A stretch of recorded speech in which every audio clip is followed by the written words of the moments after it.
আমরা যারা ফেসবুকের জন্য ভিডিও মেক করতেছি তারা জানি একটা ভিডিও মেক করতে এডিট করতে কত সময় লাগে। সো সেই পরিশ্রমটা খুব সহজেই আমরা ডিলিট করে দিই যখন আমরা সেই ফেসবুকে আপলোড করার পরে।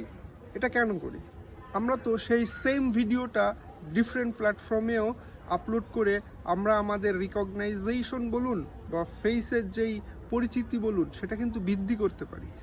মানে আমরা একই ভিডিও রিইউজ করে কিন্তু আমাদের সোশ্যাল প্ল্যাটফর্মের যেই আমাদের যেই বিচরণ সেটা কিন্তু বৃদ্ধি করতে পারি। হ্যাঁ, ফেসবুক বাদেও কিন্তু অন্যান্য প্ল্যাটফর্ম আছে যেখানে মানুষ এখনও সক্রিয়, প্রচুর পরিমাণ অ্যাক্টিভিটি তাদের, অর্থাৎ সেখানেও কিন্তু আপনি আপনার পরিচিতি বৃদ্ধি করতে পারেন। শুধু যে ফেসবুকে আপনাকে চেনবে, অন্যান্য প্ল্যাটফর্মে আপনাকে চেনবে না তা কিন্তু নয়।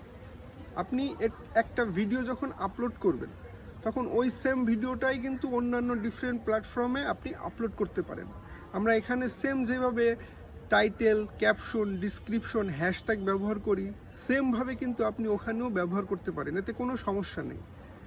কারণ কি, আপনি একটা প্ল্যাটফর্মে আসেন, সেম ভিডিও কি তার জন্য অন্য প্ল্যাটফর্মের জন্য কি আলাদাভাবে তৈরি করবেন? Definitely not.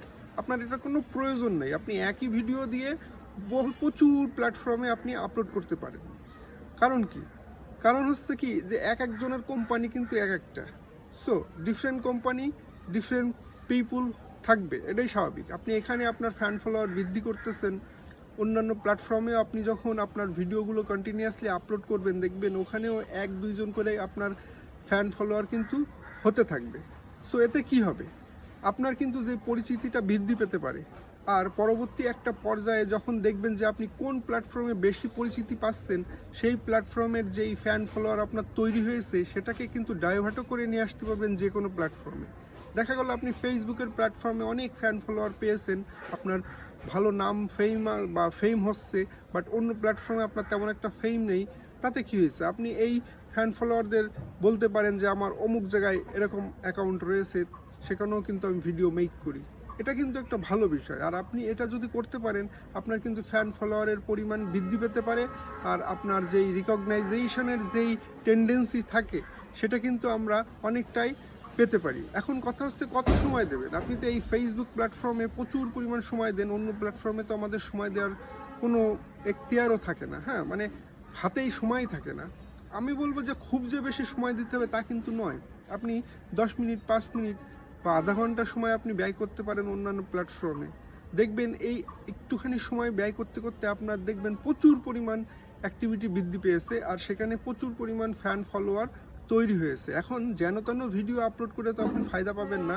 আপনাকে অবশ্যই ভালো মানের কন্টেন্ট তৈরি করতে হবে, যেটা আপনি সকল প্ল্যাটফর্মে আপলোড দিয়েও নিজের রিকগনাইজেশনটা ভালো মাপে তৈরি করতে পারবেন। আর এটা কিন্তু অবশ্যই আপনাকে মাথায় রাখতে হবে যে একই ভিডিও ডিফারেন্ট প্ল্যাটফর্মে আপলোড করবেন, কোনো সমস্যা হবে কি? ডেফিনেটলি নট, কোনো সমস্যা হবে না। তবে যেই প্ল্যাটফর্মের জন্য আপনি সর্বপ্রথম এটা তৈরি করেছেন সেখানে আগে আপলোড করবেন। যেমন আমরা ফেসবুকের জন্য সাধারণত কন্টেন্টগুলো তৈরি করি বা আপলোড করি, সেখানে আগে আপলোড করবেন, তারপরে অন্যান্য প্ল্যাটফর্মে আপনি আপলোড করবেন। সেম টাইটেল কি দেওয়া যাবে? অবশ্যই দেওয়া যাবে, কোনো সমস্যা নেই। টাইটেল, হ্যাশট্যাগ যা মন চায় আপনি করতে পারেন। হ্যাঁ, তবে সেখানেও কিন্তু কিছু রুলস অ্যান্ড রেগুলেশন আছে, সেগুলো আপনাকে অবশ্যই মানতে হবে।